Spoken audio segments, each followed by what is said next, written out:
लगातार पिछले 5 दिन से आज 6वां दिन हो गया हम भूख हड़ताल पे बैठे हैं। ना कोई प्रशासनिक अधिकारी, ना कोई विश्वविद्यालय का अधिकारी, ना यहाँ के गुरुजन, केवल हमारे साथियों के अलावा जो विश्वविद्यालय के साथी है, जो संगठक महाविद्यालय का हमारे छोटे भाई है, उनके अलावा साथियों कोई भी साथी यहाँ सूद लेने के लिए नहीं पहुंचा। चाहे हम मरे, चाहे हम कितने ही तड़पे, लेकिन साथियों बड़े अफसोस और दुख के साथ मुझे कहना पड़ रहा है कि विश्वविद्यालय का प्रशासन जब ओपीएस की मांग को लेके वहां धरना प्रदर्शन कर रहा था तो सर्वप्रथम मैंने मेरे साथियों के साथ में जाके उनको समर्थन दिया था कि गुरुजनों आपकी मांग जायज है।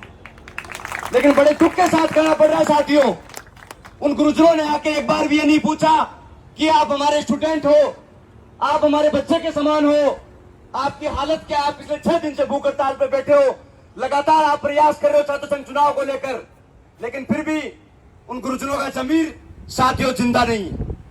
बड़े अफसोस और दुख के साथ कहना पड़ रहा है, विश्वविद्यालय का वीसी यहां मिलता नहीं है, प्रोफेसर हड़ताल पे है, कर्मचारी हड़ताल पे है, कोई काम कराने वाला अगर इंसान बाहर से स्टूडेंट आता है तो उसे धक्के देकर पुलिस बाहर निकाल देती है। क्या स्थिति हो गई इस विश्वविद्यालय की, क्या विश्वविद्यालय था, क्या स्थिति हो गई। हमें मजबूर कर दिया साथियों, हमें इन जकड़ियों ने बांध लिया साथियों, हमें बेबस कर दिया। कौन होता है पुलिस प्रशासन गेट पे आईडी कार्ड चेक करने वाला, कौन होता है।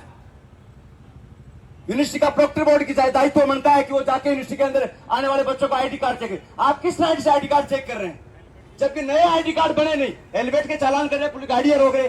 तुम्हारे बाप की जागीर है क्या जो रोकोगे।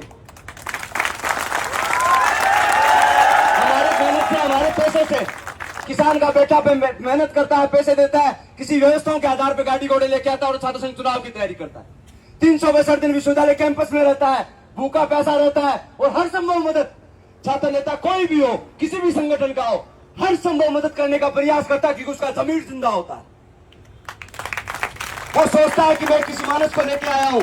छात्र नेता की आइडेंटिफिकेशन तो वैसे ही हो जाती है साथियों, प्रिंट मीडिया, सोशल मीडिया। जब कोई छात्र नेता विश्वविद्यालय के अंदर तैयारी करने आता है तो उसकी आइडेंटिफिकेशन निश्चित रूप से जो आम स्टूडेंट होते हैं उनसे अलग हो जाती है। निश्चित रूप से आप सबको यह मानना पड़ेगा। लेकिन छात्र नेता जब किसी स्टूडेंट की मदद करता है तो ये नहीं देखता कि ये बाड़मेर से चल के आया, जैसलमेर से चल के आया, करौली से चल के आया। वो ये देखता है मेरा छोटा भाई है और मेरी मदद से मेरे पास अपेक्षाओं को लेके आया है, तो निश्चित रूप से मैं उसकी मदद करूंगा। इस विश्वविद्यालय प्रशासन ने और सरकार ने, सरकार के कुछ नुमाइंदों ने, जिनकी राजनीतिक हत्या होने वाली थी, उन नुमाइंदों ने जानबूझ के छात्र संघ चुनाव को रोका साथियों, जानबूझ के इंटेंशनली छात्र संघ चुनाव को रोका।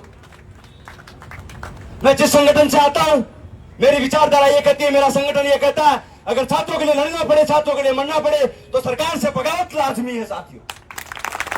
सरकार किसी की भी हो, जब आपका संगठन छात्रों का संगठन है, कोई फर्क नहीं पड़ता साथियों, कोई फर्क नहीं पड़ता है। आप मजबूती से अपनी आवाज उठाइए, छात्रों के हकों की आवाज को बुलंद कीजिए, कोई फर्क नहीं पड़ता है।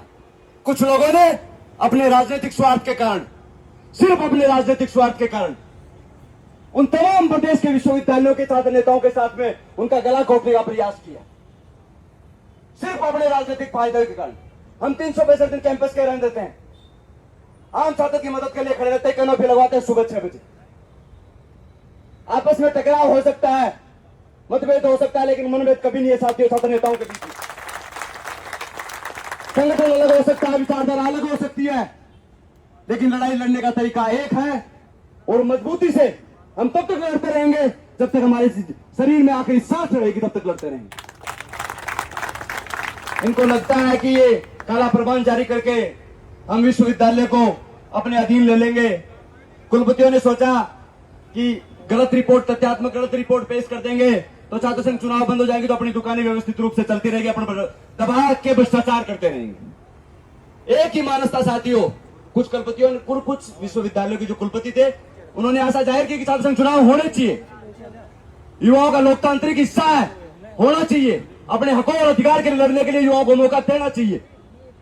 लेकिन कुछ भ्रष्ट कुलपतियों ने, कुछ भ्रष्ट रजिस्ट्रारों ने जानबूझ के सरकार को गलत रिपोर्ट पेश की, जिसके आधार पर सरकार ने छात्र संघ चुनाव को बंद। आम युवा आक्रोशित है, प्रदेश के तमाम जिलों में, पूरे प्रदेश के तमाम जिलों में हर जिला मुख्यालय पे आंदोलन हो रहा है। साथियों, तब तक मजबूती से बैठे रहो जब तक अपनी लड़ाई और अपने अधिकारों को अपन को वापस नहीं लौटा दिया जाए, काला फरमान वापस नहीं लिया जाए। आप सब लोग मजबूती से यहां पधारे। कल हम सब लोग बड़े भाई हनुमान जी बेनीवाल के पास गए। उन्होंने कहा कि लिंग दो कमेटी का यह हवाला देते हैं। 2010 में लिंग दो कमेटी बनी, तो पिछले 10 साल से 11 साल से लिंग दो कमेटी कहां चली गई थी? पिछला चुनाव हुआ जब लिंग दो कमेटी कहां चली गई थी? एडमिशन नहीं हुए थे तब लिंग दो कमेटी कहां चली गई? सिर्फ मुद्दे से भटकाने का काम किया, सिर्फ मुद्दे से भटकाने का काम किया। तो साथियों, मजबूती से लड़ना है, अपने हक और अधिकार के लिए लड़ना है। महेश चौधरी पिछले 5 साल से कर रहा है। महेश चौधरी की आइडेंटिफिकेशन पूरे प्रदेश के अंदर है, लेकिन मैं आईडी बनाने के लिए नहीं आया हूं साथियों। मैं उन अधिकारों और छात्रों साथियों के अधिकारों के लिए लड़ने के लिए आया हूं जिनके लिए आपको दर दर की ठोकें खानी पड़ती है। मजबूती से तब तक लड़ूंगा साथियों जब तक जान चले जाए। पिछले 6 दिन से हम भूख हड़ताल पे बैठे हैं, सारे साथी बैठे हैं, मजबूती से बैठे हैं। आप लोगों का विश्वास है, हमने कुछ नहीं कमाया साथियों इस विश्वविद्यालय से। आप लोगों का विश्वास, प्यार, प्रेम और मोहब्बत कमाई है और यही लेके जाएंगे इस विश्वविद्यालय से। जब तक है इस विश्वविद्यालय में, मजबूती से आपके लिए लड़ेंगे। आप सब लोगों का सहयोग अपेक्षित है। आप मजबूती से कंधा कंधा मिलाकर हमारे साथ चले। निश्चित रूप से कुछ सकारात्मक रिजल्ट निकल के आएगा और आप सब लोगों की विजयी होगी।